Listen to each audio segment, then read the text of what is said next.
This is the Lifestyle Builders Podcast, Show 44, Part 2, a behind-the-scenes look at a live Lifestyle Builders Q&A. Are you frustrated by a lack of momentum in your business? Tired of putting in long hours doing what everyone says you should and still not making money? Sounds like you're ready for Lifestyle Builders. We'll help you get back on track, taking action, and seeing results. Head over to joinlifestylebuilders.com today to get started. And we're back. Bonus show. Yes, our Q&A session that we chose to kind of replay for you guys as it was recorded live was very long, so we didn't want to make it in one extremely long episode. So we broke it into two parts, and that way you kind of get to hear a little of it in one time, and then you can jump on and hear the rest. Yep. So you guys, if you didn't hear the last episode, it was the first part of this. If you're jumping in now, this is the second part of the Q&A with our lifestyle builders. This is something that we do every week. Basically, anyone can ask questions either ahead of time or live, and we jump on live, rifle through them, and just answer questions, give the feedback to everybody. Yeah. So with that, enjoy part 2. All right. So I think you got all your thoughts out on that one before I go on? I think so. Okay. If you need any clarification, let us know. I think we're going to jump over to Nicholas Rizzo's question. Nick Snap. Oh, shoot. Nope. Just kidding. So Nick Snap says, where is the online world headed for the remainder of 2018? All right. So I have a couple thoughts. I don't know if they're all 2018, but this is where I see a couple major things I think will happen in the future. So first one is I think you're going to see a lot more larger companies getting into the online space, getting into social media marketing, getting into content marketing, getting into lives, and really being more personable with their brand. Mm-hmm. So it's the relationship marketing. Yeah. That's where a lot of things are moving. Yeah. And if you look at it, so anytime there's new innovation or trends, you get essentially the early adopters. These are the first people. They're usually cutting edge. Then you get a couple different phases, but you get the early majority. So this is where like bigger companies start putting their foot in, but they let the early adopters kind of get all the bugs worked out. And then you have essentially all the people that are laggers. They don't want to. They're going to go kicking and screaming, but eventually they have to jump in because otherwise they're not going to survive. Right? This is your grandmother that never wanted to get a cell phone, but she had to get one because otherwise she couldn't stay connected to you. That's what's going to happen with a lot of these bigger companies. They've resisted doing any of this. They resisted being more personable, but they're going to have to be. Mm-hmm. And what that's going to do is really start shifting a lot of the online landscape, and all those early adopters that started using live video, started using Facebook ads, they're going to shift to something new because they always want to be cutting edge. And when all these big companies come in and start spending money with online advertising, it's going to make everything cost a lot more. Yeah, it's going to change. Yeah, you've seen people talk about how Facebook ads are more expensive. All of that stuff is going to get more expensive because a lot of these big companies have a lot of money to throw, and they used to throw it on like TV marketing and all of that. They're going to start seeing that their dollars can be more used effectively online, and they're going to be doing that. Yeah, and I'm interested to see how each platform changes because, as Tom said, as those big companies start coming in and essentially just throwing more money at marketing to get in front of more people, that's going to change how the smaller fish are doing their marketing tactics. And you'll already see there are a ton of people that are talking more and more and more about organic marketing first, and then using your organic marketing to build out on the platforms. Specifically, Amanda Bond comes to mind because she used to be huge on Facebook ads, but now if you see her talk about Facebook ads, she actually reverse engineers it back to doing your organic marketing first and then building off of it with paid ads. So related to that, there's this term out there called omni-channel. And basically in the past, from a marketing perspective, it used to be, I'm using this one marketing channel. It's radio, it's TV, it's Facebook, whatever it is. But what you're starting, like you've already seen some of this, but it's going to happen more, is that you're going to have the integration of all these channels together. So no longer is somebody just, say, joining your email list and that's it. The Facebook Pixel is one example of this. If somebody goes to your website, that's one point of engagement, but now you're going to have an ad that follows you on Facebook. You're going to start seeing more and more brands utilizing all these different channels. So it's not just seeing them on one platform. You're going to start seeing them everywhere. Part of what this is also going to do is, from a customer perspective, we're demanding more. And so you're going to see a better customer experience. Yeah. Like you guys have started to see like chatbots. They're early on. It's going to be a couple years before we start shifting to where people are used to using them. But eventually you're going to see chatbots start popping up in place of like customer support things. Instead of calling a company, you're going to start interacting with their chatbot. And what they're going to do, customer journey, I'm saying it again. They understand their customer journey, and they're using automation and technology to take you down that path without a person having to be there. So you're going to start seeing a better customer experience, and you're going to see tools getting a lot better. So these tools that companies are using and that will be using will also support that and make it easier for customers to interact with us. And there's going to be a lot of demand on us to be more responsive. And that's where these tools are going to have to innovate. Finally, my last kind of prediction for the future, specifically to online courses and that type of stuff, I think you're going to see standalone courses start to kind of fade away, more for done with you services. And Nick, I know this is something that you're keen on because everyone puts courses out, but very few people finish them, and very few people get results. When we were doing a lot of the focus or a lot of the research for Lifestyle Builders, the number one thing that we kept hearing from people was, I need accountability and I need access. Like, I don't need another membership. I need mentorship. I don't need more training. I've got so much training that I haven't even gone through yet. So I think what you're going to start seeing specifically in this space is more people offering done with you services. So just like this, like, we're not just giving you guys trainings. You guys have access to us every week, and we're there to help you guys get those results. I think you're going to start seeing more and more people doing that because that's what people need to actually have success. It's not just a DIY, buy the course, and that's it. It's you need more support and accountability to achieve those results. Yeah, and I think, I mean, the market's getting flooded with DIY courses anyways, so at some point that's going to have to start trending on the downhill because there's just going to be so much stuff out there that, you know, it's going to be really tough to get your DIY courses out there for enough eyeballs to see with all the competition of everyone under the sun selling an online course. So it's going to be about, hey, if I buy into this course, is there a person that I'm going to get to talk to on the other end of it? Hey, is there a community of people where I'm going to be able to jump in and those people are going to be doing the same thing I'm doing and we're going to help each other? And, you know, it's going to be more about that inversive, everyone is jumping in and doing this stuff and you're not on your own sitting in front of your computer trying to finish a course.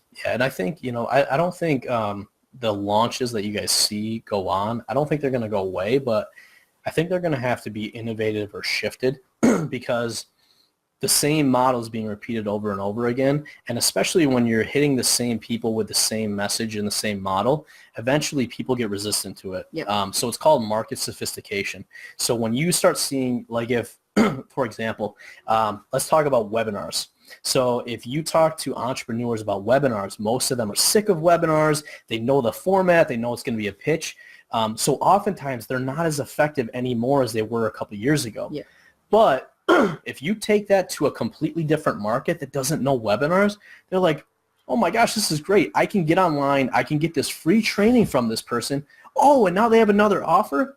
So part of it, I think, for the online space is some of those things that have worked for the last couple of years are less effective, and there's going to have to be some new innovations and some new disruption because otherwise people are just kind of blinded to it. Just like banner ads on the side of a web page, they work really good for a long time, and now people are literally blind. They don't see the banner ads. Naja, question. Do we all need to create a course? Not serious, but seriously. So here's my thoughts on courses. I'm a big fan for most people to do a service first. And I'll tell you a couple reasons why. It costs you less to do a service. You actually get paid for your expertise, and you're getting paid for market research. So a lot of people fail with courses because they spend a lot of time and money creating a course, and they really don't know what people need. And I know even though I tell you guys to get on phone calls, most people don't want to get on phone calls with their ideal customer. But if you get somebody to pay you for your expertise and you're delivering that live to them, you're getting paid to now see what questions they ask, see what challenges they're running into. And the more you do that, now you can create a product or a course or something else that corresponds with your service that you can then launch to all of your existing customers who have already purchased from you, as well as to other people that maybe aren't going to be a good fit for the service, but now they're going to be a good fit for the product or the course. Well, I mean, just looking at us as an example, we created Lifestyle Builders without any of the training to begin with. We didn't have any training other than Plan with Purpose when we launched Lifestyle Builders, and then we came out with Find Your Freedom. But the courses that we create, they're not just created because we wanted to create a course. There are things that we kept seeing over and over again that people were struggling with and that you guys are asking us for. So we're creating them in conjunction to the service that we're offering, not by themselves. Now, the nice part of that is if you're creating content in a course format to support what you're offering to people in a service, you can then benefit by being able to sell those things separately. So at some point, we will complete Find Your Freedom and be able to sell that as a standalone. So if someone isn't interested in being in Lifestyle Builders, but Find Your Freedom could really be helpful, they can just purchase the course. Same thing with Tom's Concept to Cash. He's going to build out a new version and have that available as a DIY course as well. But ultimately, those all came about because it's supporting information as we talk to you guys and as we teach you guys while you're building your businesses, all of these concepts. So we didn't be like, oh, let's create all these million courses. It was like, oh, everyone's talking about this. Let's make sure we put something in the portal. I was going to say, and so I was talking to Christy the other day about this. Yeah. And it's funny. You guys are seeing that we're creating these action plans, and we're going to be creating a whole bunch of them. She's actually doing something similar where she's creating implementation plans. So she has like 100 different ways that people can save money on their taxes. But it's all in her head right now. So what she's doing is creating these implementation plans to say, strategy 1, hire your kids in your business. And then the implementation plan is how you do that. So Christy's been doing CPA services for years. She's talked to so many clients, and she now understands all of this stuff in and out, that she's creating these things that will then be the product that she can sell. Same thing here. But first, she's using them for her actual clients. Correct. Instead of having to regurgitate all the knowledge all the time, she's going to say, here, go watch this video and fill out this template, and then come back to me and we'll do your tax planning. Yep. And so for me, like, for example, a lot of where these action plans originally started coming from is I needed them for my coaching clients because I have all this knowledge in my head, and when I coach, I just pull out what I need to. But what I started doing was saying, if I can take this action plan, now I can give this to a coaching client, and instead of having to spend time on the call walking through that, that's their homework, and we can spend time on the call going deeper into the core stuff. Yeah. Now, you guys all get the benefit because every time we create one of those plans, we're going to throw it in here for you guys to do DIY. So it's a win-win, all across the board. Win-win-win, win-win. Nick, I know you're just jumping on. Don't worry, we haven't answered your question yet. So good timing. Yep. We did start at 2, but we answered kind of whoever was live, and then people had questions as we were live, so we were jumping into those. So good timing. All right. Yeah, and Nick, so I would recommend going back and watching some of the early stuff here because we talked a lot about content and customer journey, and we're going to dive into your question, but I think the earlier stuff is also going to relate to the question that you had. Yep. All right, so the next question was, when doing SEO keyword research, how do you go through and figure out what keywords to target? For example, our program is revolved around being hyper-focused on what matters in your business, systematizing the actions, and achieving those goals. Love it. Continuously optimizing the metrics and analysis, etc. I can't figure out if I should be targeting the pain points, the actual names of the topics we cover, or a combo. All right, so I'll start out saying we're not SEO experts. No. We have a decent understanding of it. We've done some of that in ourselves. But to answer your first question, I would target both. Yep. Because going back to the customer journey, I'm going to start counting these. Somebody go back. When you watch the replay, please count all of these. So going back to your customer journey, what you want to be doing is putting yourself in the mind of the customer when they're searching for the thing they're searching for. And by doing that, they're going to be asking questions around their pain points. They're going to be asking questions around the specific thing you're offering. Mm-hmm. So when you do your keyword research, a couple things I'd look at. find your top competitors and see what keywords they're targeting. There's tools out there, like one that comes to mind is SEMrush, which is going to give you a lot of that information on your competitors.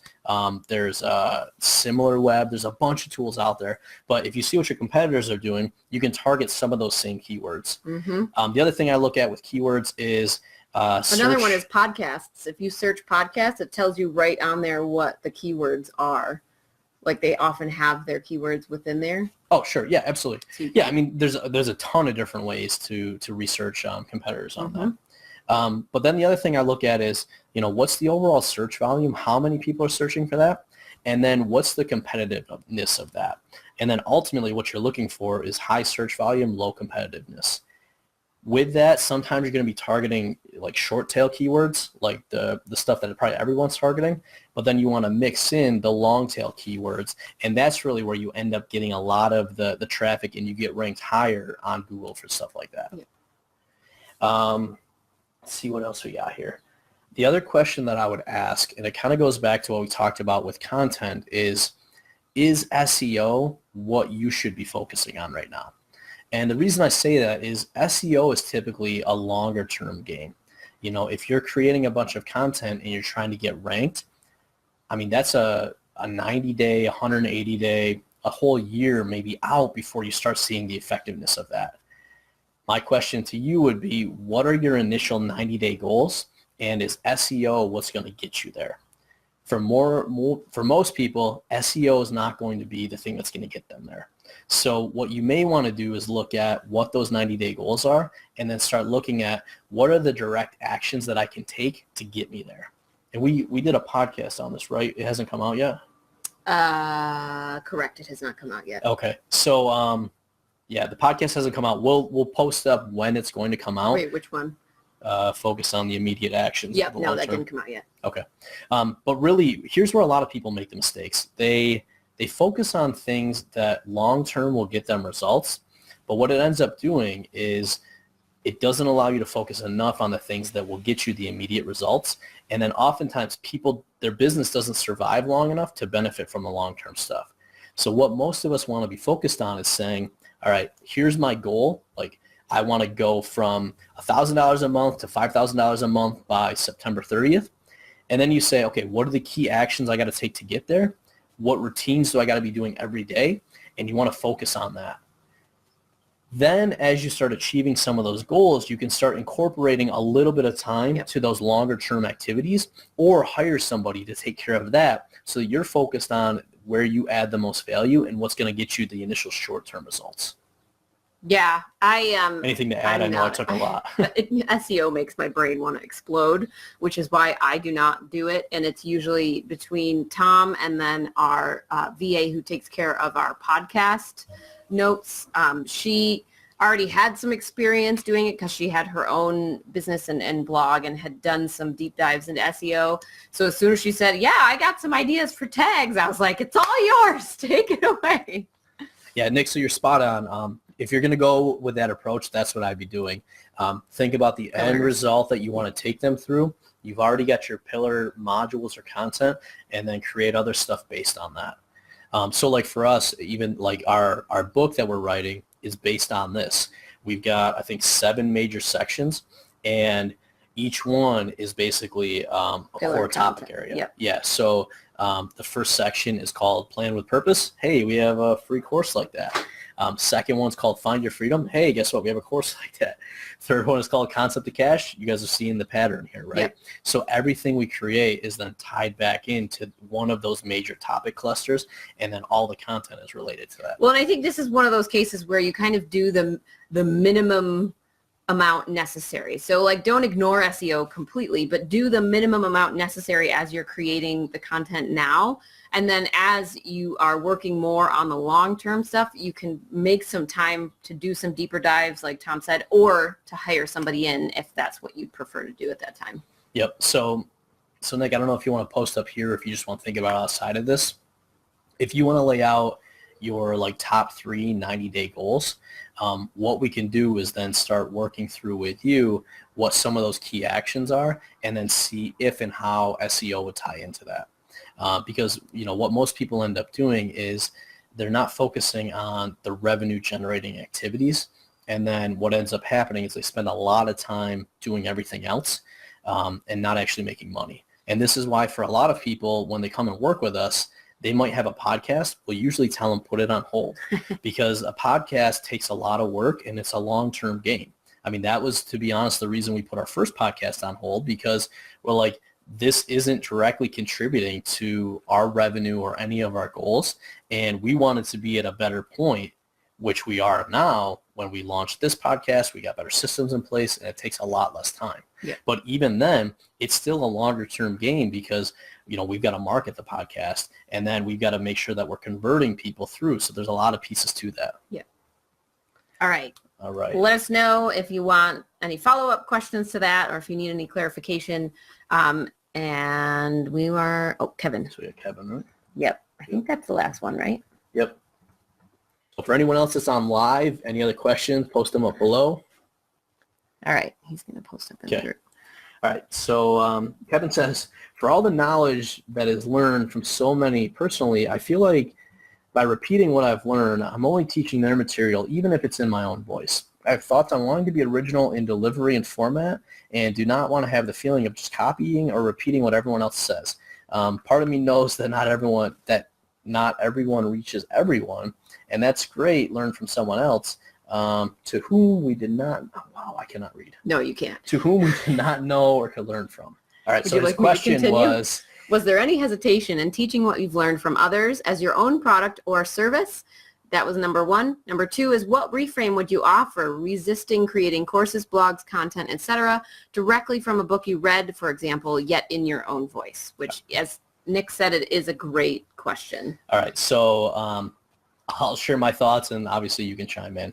So the first thing that I'll say is very little that I share is actually original. I'm not the smartest guy in the world, but what I've done is I've learned a lot. And so whenever I share something from somebody else, I always try to reference it back. That's why Tom is always recommending books Absolutely. all the time. Yep, because I don't want to take credit for something I didn't do. So actually, Concept of Cash, that is based off of the Lean Canvas, which Ash Maurora created, and then his book, Running Lean. I reference that completely. But anytime I create something new or I share something, I like to do a couple things. One, I'm going to simplify the material. And two, I'm going to add my own spin on it. Another example of that, we just released the action plan for Profit First last night. I did not create Profit First. But why did we create that action plan? One, it's a simplified version, and it's satisfying some of the questions or needs that we see people run into when they try to implement it. Yep. We've also built on top of that. So where most people use Profit First to figure out how they move their money around, we've actually said, hey, you know what? We can use this tool and actually use it in a different way to help people figure out how big their business needs to be, right? So we've taken the tools that work and then we've incorporated and built onto them to make them even better. So I never feel bad about using somebody else's stuff. I do like to always try to say, this is where I got it from. This came from this person. But what I always like to do is to say, how do we make it better? And how do we serve the people that we're sharing this with? Because the other thing here is that most people are not going to read the books that I've read. Most people are not going to have the same experiences that I've had. So what I can do in a lot of cases is take all that vast knowledge, simplify it down, and give you guys the core pieces that you need to get started. And why I always reference books is because I'm like, even with these action plans are short. They give you the core stuff, but they don't give you everything. Yeah. So I always reference the book to say, this is going to get you started. If you want to know more of the why and the backstory and get the full picture, go read the book because that's going to give you everything else related to it. Yeah, and I think for me, a lot of what we have done over the years is taken a ton of the concepts that Tom has learned or that Tom used in his own consulting when he was consulting for the Fortune 500 companies. Like, these are all concepts that have been taught many different ways by many different people. So in some cases, we don't necessarily reference something like the Kanban board. It was originally created by somebody, but then so many people have built things off of it. Now some people call it a Scrum board. Like, it's kind of been saturated a little bit. But I mean, we're using a lot of these concepts and we're making them our own. So in some cases, you know, as we teach things, we teach it as ours because we did come up with the concept of we take this thing over here, we take this thing over here, and we mush them together and created this kind of awesome new thing. In other cases, if it is directly from somebody else's teachings, we reference that person and say, hey, we got this great concept from so-and-so, and then we kind of put our own little spin on it to be able to better incorporate it into our own businesses and lives. So I think it's always just, it's being open about it. It's being honest. Like, hey, guys, I didn't come up with this. So-and-so came up with it in his book, but my take on it is this. You're telling people in your own voice how you read the content, how you were able to implement that content, and kind of what you've learned from it or what things you had to change about it in order for it to work for you.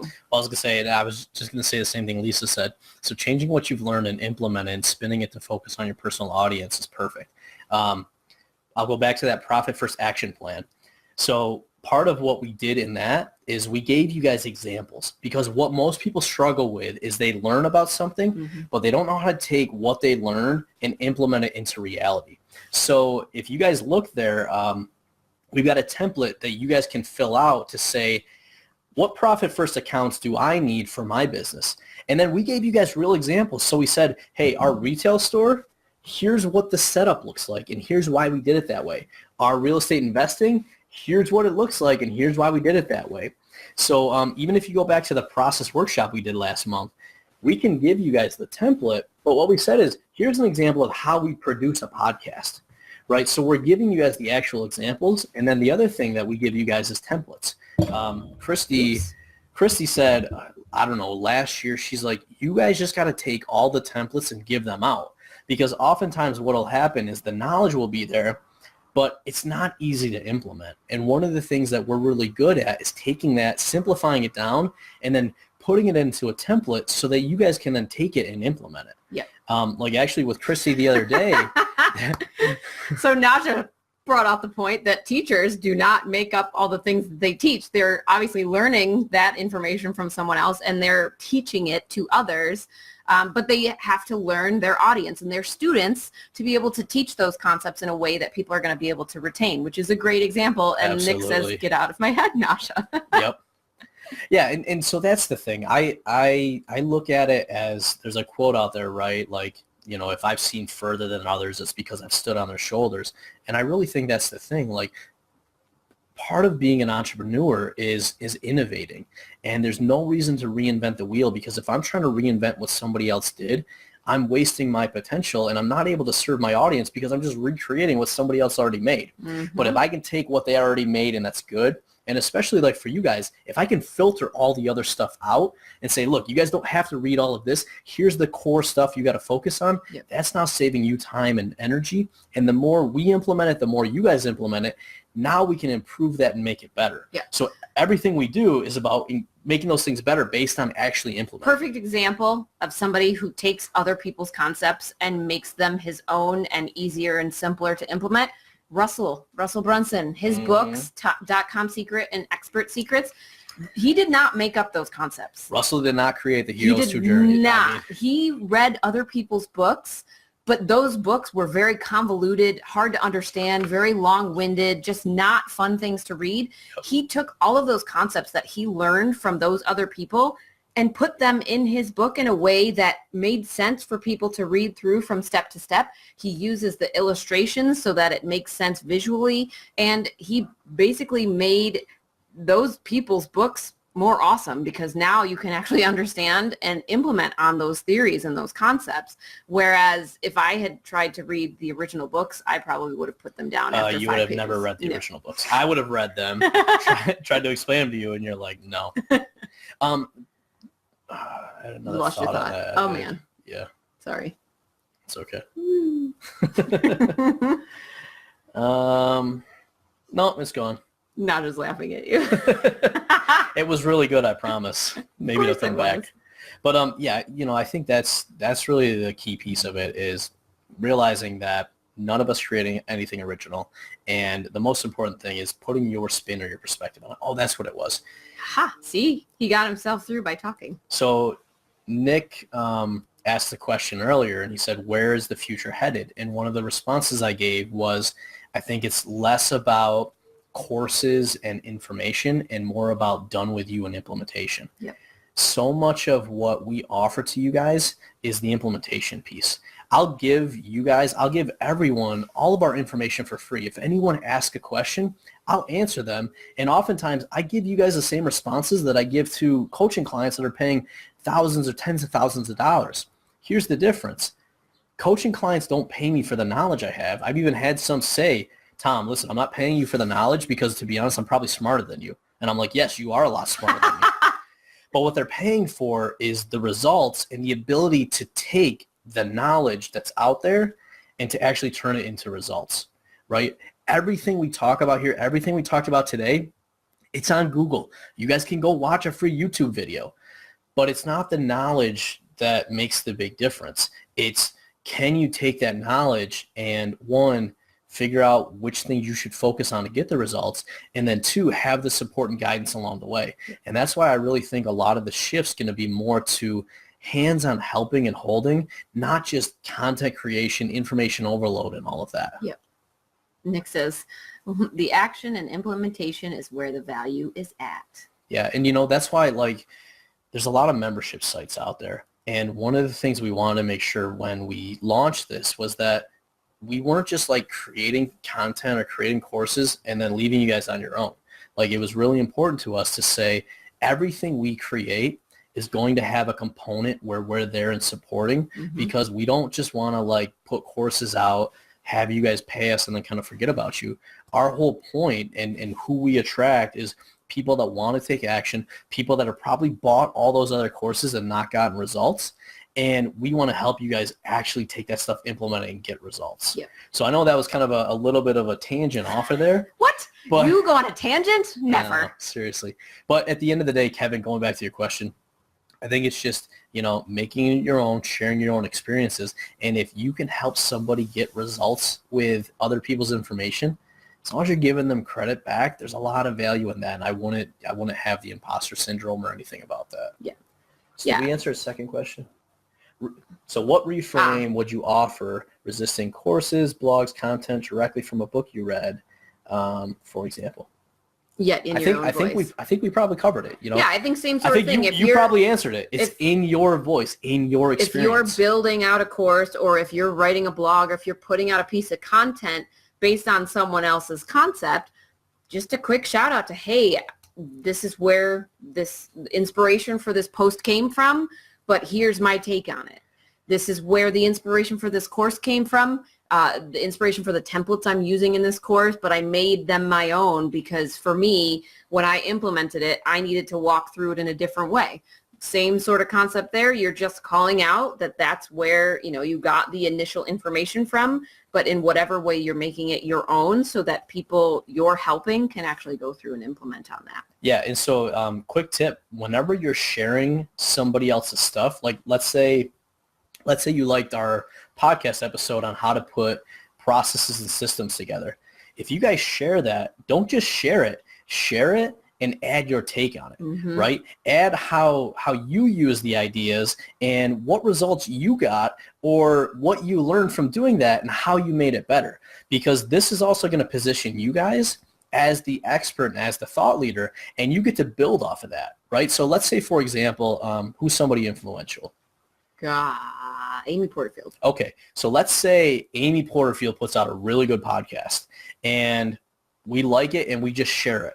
Well, so we're sharing Amy's stuff, but we're not really adding or contributing to the conversation. Yeah. But if I share, like I know Amy did an episode on Scrum. I spent 10 years doing Scrum. So if I share that podcast and I say, this is great, Amy's introducing Scrum to the entire world, and here's a couple things that I got from what she said, and here's what I've also learned from working with all these Fortune 500 companies. Now a couple things are happening. I'm sharing Amy's content because it's good.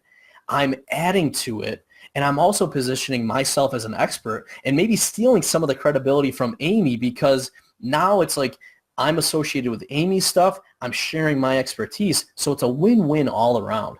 So whenever you guys are sharing content, I would encourage you to add your spin onto it, add your experience. Not only is it going to help the person you're sharing from, but it's also going to help you guys out. Lisa's got another question. Lisa's got a question. My new membership thing is monthly educational content for kids. Is there a way for me to make it more personal? I was thinking of trying to find a way to get people to add photos of their projects they did, etc., if I could find one. But is that enough to keep people engaged and invested? Having like member highlights definitely is a thing. I've seen multiple companies do the take a picture of your project and share, and then you share it on your social media, or you have a special hashtag for things. A lot of companies will have like a special page dedicated to sharing their members' photos of having like what's the one, that company play where you get the different Lego sets every month and you have a subscription and you can just send one Lego set back and get a new one. They are always sharing their member photos of kids with their completed sets. I think that is definitely a way you could go.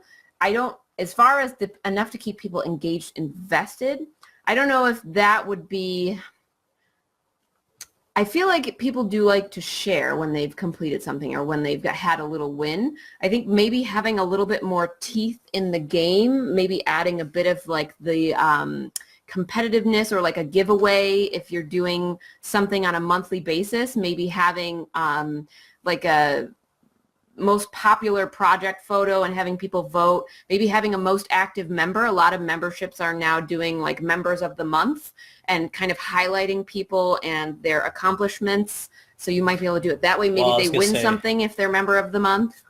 What I'd be looking for out of this, I don't think this on its own is enough to kind of keep people engaged. What are they getting out of it, right? So there's I don't remember what it's called, but with them, what's in it for me? I know the first time I heard that, I was like, what?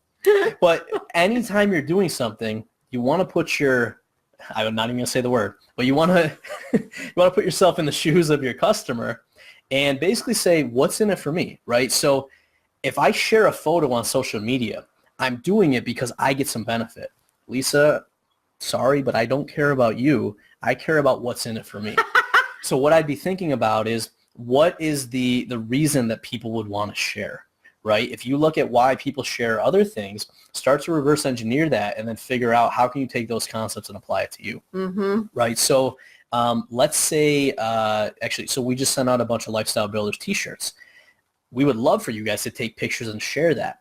If you guys do, there's some reason that you decide to do that. Maybe it's because this is your tribe and you're like, man, I've been looking for you guys for forever and I'm proud to be a lifestyle builder, so I want to wear my shirt proud and tell everybody that that's who I am. Maybe that's your reason, maybe it's not. But if you can start thinking about what the benefit is for somebody to share, add some gamification into it to where, hey, whoever shares the most is going to get featured or they're going to win something. But that's what I think will get people sharing. But I don't know if that in itself is enough to keep people there. Yeah, and I mean, I loved your unit study with the Gold Rush and the Lego guy, by the way. I would even just start kind of putting the feelers out with your audience and seeing what are the things that get them excited. What are the things that get them engaging back with you? Is it simply they want to be sharing and part of a community? Is it they get to win a giveaway, or they get to get something that they normally wouldn't get? I don't know what that is, but just kind of testing that out and seeing what are the things that excite your audience? What are the things that make them want to jump in and share pictures and engage and share the world? Like, hey, this was an awesome unit study. You guys should totally jump in on this and get your kids doing this stuff too. I was going to say, the other thing too is the more you understand about psychology, the more you can incorporate this in. So for example, if nobody is sharing, nobody's going to start to share. And if one person shares, nobody's going to share. But if people are sharing, like take your top people and get them to start sharing, other people are naturally going to follow that. Like I forget which book this was from, but there's studies out there that like, if you're walking down the street and one person's like staring up at the sky, you're probably going to walk by them. But if you're walking down the street and there's 10 people, 50 people are staring up in the sky, you're going to be looking up there like, what am I missing? And there's actually studies where people will say they've seen things when there's nothing there because they're going with the herd. So part of what you want to do with a membership group or something like that is to get kind of those cultural norms created and get the leaders doing that, and then you're going to have other people follow. Now that's much easier said than done, but that's where you want to get like your true kind of tribe, like the early people. And you guys are probably even seeing some of this, like newer people that jump into lifestyle builders are following a little bit of the culture that the initial members have already created. Yep. So this is a challenging thing to do, and you guys have probably seen us like do well with some pieces and flop on others. But if you can kind of get that core group working, everyone else will kind of build off of that. Well, and I think part of this here is you're in the education business and kids get excited about a lot of things. So part of this might not only be what your audience, the parents, are getting excited about, but how can you get those people's kids excited about this unit, and through their excitement you get the parents excited and they're sharing things. So maybe it's to the point of if the kids complete the unit and you share a picture with the special hashtag, they get entered to win something kid specific, something that the kids want. And that way you're enticing the parents to join into this because their kids are excited about learning. And so building off of fidget spinners for everyone. Well, I was going to say. No more fidget spinners. And one of the most powerful ways to get parents to do things is to get their kids to nag. Yes. So if their kids are like, Mommy, I finished this, post it up so everyone can see. Yep. Right. That worked well for our child, and I know absolutely. it works well for very many other people's children. Yep. And I think that's definitely something you can build off because you are in the education space and you are going to keep having these unit studies. Part of this is people are trying to get their kids to learn things. The more engaged the kids are with the learning, the better off everyone is. The better off you are, the better off the parents are, the better off the kids are. So if you can figure out what that win-win-win situation is and get that engagement from the parents through the kids, then I think you've got a winner there. Well, I was going to say, and I think you're already kind of doing this, but if you can get everybody doing the same thing at the same time, then that starts to build. Because if everyone's at a different point or they're like, one person's on module 1, one person's on module 2, you're not going to have that cohesiveness. But if it's like, all right, this week or this month is this module, here's what you're doing, and then, post up when you've got this thing done or show the final results, that momentum's going to build. And if you've ever watched or if you've ever done challenges, you see that this works, right? So, hey, the action for today is to do this, do that, and then post up. And once you start seeing people do that, other people tend to follow along as well. So I think with what you've got, you can probably build off of that. Yeah, and I think with this, maybe it might be tough because different people are going to do some of those different unit studies at different times. What you might be able to do is sort of like Tom said, have special challenge units where it only happens for a week out of the month. So you're letting people know the third week of the month, every month, we're going to have a special unit challenge. Everyone does those at the same exact time.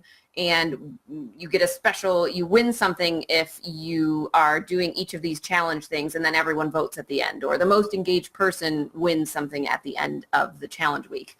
I think with units that you did in the past, maybe that's something that you kind of are going to have to do on that timeline or different times throughout the year. Maybe they have access to them, but you're not going to do anything special. Only on this call do you get, OMG, my 3-year-old is pouring Rice Krispies on the floor. Go take care of the Rice Krispie problem. We'll keep talking. So is this, I don't know enough about this, is this new modules are coming out over time and people have access? They have access to all of the modules and they can do different, homeschooling is kind of up to you. So you can do different modules throughout the year as you kind of plan them. So I think for membership, basically people are going to get access to all of them and they can do them throughout the year as they'd like. Whereas... So what I would probably do with this then, I would look for timing where you do seasonal things specific to that. So regardless of maybe which module people are in, it's all timed around that theme, right? Like holidays or whatever else. I don't know if this would apply, but just kind of spitballing here. Let's say we get around like Thanksgiving or Christmas or something like that. If you do a challenge or something there, people might be able to take whatever module they're in and do something related to that theme. I don't know if that would make sense, but that's a way where I think if people are at different points, you can bring it together around the time of the year or kind of what's going on. I think that would make sense because she does have specific unit studies around like Canadian holidays where everyone is going to most likely teach to those as they're happening. Yeah.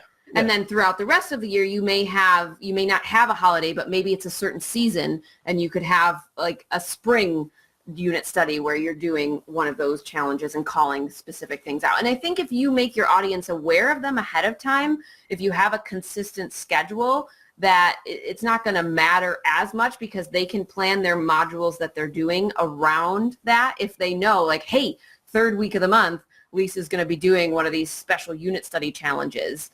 So just kind of testing that out a little bit and maybe pick the next holiday and see how something like that would go. And if people enjoy it, then you can look to implement it more throughout the year. Yeah, like I'm thinking right now, so like with our liquor store, there's different times, like, you know, so today might be wine day and we post something up about that because everyone's around wine day. But the World Cup's coming up and everyone might be drinking something different, but I could say, hey, World Cup's coming up, blah, blah, blah. What are you drinking while the World Cup's going on, right? So that's bringing everybody together, whether they're a wine drinker, a liquor drinker, whatever else. So I'm just thinking that stuff like that would probably be very powerful to pull people together, even if they're at different points. Yeah. All right. You're going to go back and try to catch what she missed, but I think we have one last question before we wrap things up. Jennifer wanted to know, do we have a link or something to the podcast equipment and setup? I haven't Googled a ton, but it would be nice to see what's working for you.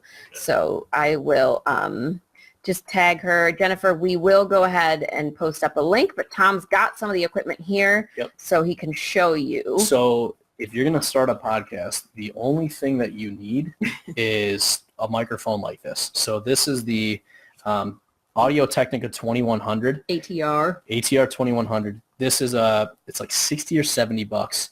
Sometimes Amazon has specials on them too, so just keep an eye on those. But this microphone, so basically what we're using here is this Blue Snowball. So it picks up more sound. But you'll notice that it doesn't sound as good. No. It also picks up background noise. Yep. If you listen to our podcast, and even if you watch the video, you'll notice that we're talking kind of close to the mic. But this, sound-wise, is probably like an 8 out of 10, and it's very low cost. What's also cool about this mic, we'll see if you guys can see it, on the bottom here, so this is a USB connection, so you can connect it right into your computer and just record and go. Yep.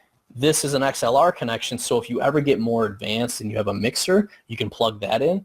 There's also this little guy, which is a headphone. So you can, when you plug it in directly to your computer, you can actually plug your headphones in directly to the mic. Yep. And it makes just the sound a lot better. And so all you need is then just your headphones that you get with your phone. So for 60 bucks or 70 bucks, you can start your podcast, have really good audio quality, and go from there. Yep. We can put a post up, or we can share some of what we do and how we do it. Oh, she has a snowball. Okay. Yeah. So, okay. And you got a Zoom recorder too. Okay. Yep. So you could actually just use the Zoom recorder. We actually have one as well. The Zoom recorder, especially if it's close to your mouth, it's going to pick up really good sound. So you can use that. A lot of people that travel to conferences and like to do podcast interviews and stuff with people that they meet will use a Zoom recorder. Yep. With the Blue Snowball, there's 3 settings on the back. I think the middle one is actually, it makes it more like another one. And if you're talking really close to it, it will actually sound decent. I would say it's probably like a 6 out of 10. Mm-hmm. Well, and we do have the mic covers so that it kind of cleans your sound up a little bit as well. Yep. Your screens. Okay. Yeah. So, yeah, we'll post up, but let us know a little bit more of what you're thinking, and we can give you more specifics around that. Yep. But the cool thing is, from an equipment perspective, podcast isn't that complicated or expensive. It's more around the prep time, the planning time, the editing, the marketing, and all the other stuff. Yeah. Well, and if you're tech savvy, it's not as much overwhelm. Yeah. Well, and the big part's really getting the process down. The nice thing about the Snowball is pretty flexible, and you can even have it, like you can kind of see it here, but you can have it out of the way if you're talking on this. Actually, Jennifer, you've been on the other calls, actually the call I'm going to jump on in 20 minutes, and you've seen the ATR and you've seen me be close to it, and it sounds really good. Like I had a coaching client this morning. He actually said, Tom, it feels like you're actually at my house because I can hear like everything that you're saying and it sounds so good. And I'm like, yeah, that's the intimacy of coaching, I guess. Or it's an awesome microphone. But yeah, so we'll post that up, and then if you have other questions, let us know. But you probably have everything you need. But yeah, I'd highly recommend. That's the mic I recommend to everybody. All right. We are going to wrap things up unless there are any other questions because the bus is coming in about 15 minutes or so. If you are watching the replay and watching the replay has caused you to have more questions, go ahead and post those up here or just in the group, and we'll jump back in and answer them. I have a lot of questions. It's not a bad thing. It's not a bad thing. That's what we're here for. Yeah, go ahead and post them up, and then obviously as we have time, we'll pop in and answer them in the group. Thank you guys for some awesome, awesome questions today. I am loving our weekly Q&As, but then also the strategy sessions. You guys have been bringing the heat. I like it. And so did we finalize our topic for the co-working next Monday? Yes. According to all of you who voted on the poll, our topic for Monday's guided co-working implementation session is going to be the scoreboard, creating your scoreboard, tracking your metrics, and I forget what else I put on there. Okay, so with this, the thing that I'll request from you guys is post up your questions. What questions do you have, or what fears do you have about creating a scoreboard? What types of metrics do you need? What should you be focused on? How often you should be looking? Let us know what you have so that as we create this action plan, I can really cater it to you guys. What we'll do is we'll share a bunch of examples that we've used, and we'll even give you guys some templates as starting points, because part of that session, if you guys haven't been part of them, we're going to teach you guys a little bit at the beginning, but then in the middle, we're actually going to have you guys go and create your first scoreboard. Yep. So if there's any questions ahead of time, make sure you post them so that we can make sure that as we're doing the training, we cover what you need. But if we don't cover it, then we're also going to have a Q&A at the end of the session to basically say, all right, you've created your scoreboards. If you want feedback or if things came up, yep, we'll help you there. So that's going to be a good one. That's and I will post topic. that up. I have to edit the event to make sure that everyone knows that that's what the next one will be. And we'll post up. I have a couple other things to post up for you guys as well. So. All right, sweet. We'll see you in the group. Bye. Are you frustrated by a lack of momentum in your business? Do you want real-time guidance and support from seasoned entrepreneurs who really care about your results? If you're nodding your head or awkwardly shouting yes in public somewhere, then we invite you to join Lifestyle Builders, a mentorship program designed to meet you where you are and give you strategic and custom guidance so you can build the business you need for the life you crave. You can find out more at joinlifestylebuilders.com.